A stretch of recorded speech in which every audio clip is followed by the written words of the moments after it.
You don't feel like yourself.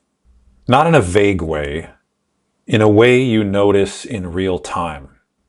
You're in a conversation you've had 100 times, and suddenly you can't stay present. You can't stay patient. You feel yourself going short on the inside. You catch it and you think, what's wrong with me? Not because this isn't who you are, or at least it isn't who you've known yourself to be. That's the part that messes with you. It's not just that something feels off, it's that you feel off to yourself. So you start questioning everything. Am I overwhelmed? Am I burning out?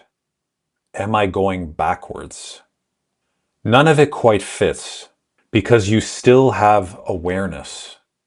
You can still see what's happening. You know how you're supposed to respond. You just can't access it. Here's what I see in disciplined people all the time. They build routines, they've done the work on themselves, they know how to ground, how to regulate, how to come back to center. And then one day, none of it lands. The tools they trust stop working.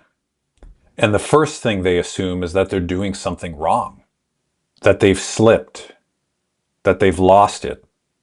They haven't lost it. They're working off of a bad assumption. The assumption is that because you're a certain way, you always have access to that version of yourself. That's not how it works.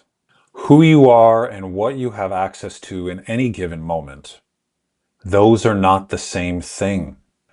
Once you see that, the question changes. You stop asking, what's wrong with me? You start asking, what is my system actually capable of right now? And the answer is rarely random.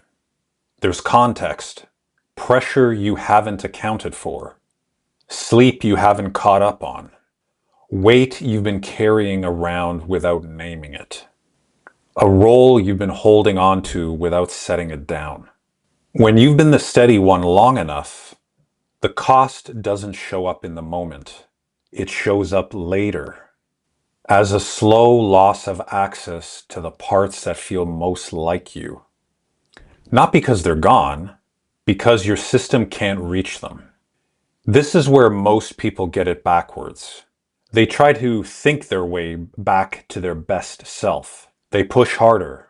They demand more discipline, more clarity, more output from a system already running on fumes. You can't outwork a capacity problem. You can't outdiscipline it. What the moment actually requires is the opposite move. Withdraw the demand. Reduce the input. Cut the load. Then rebuild.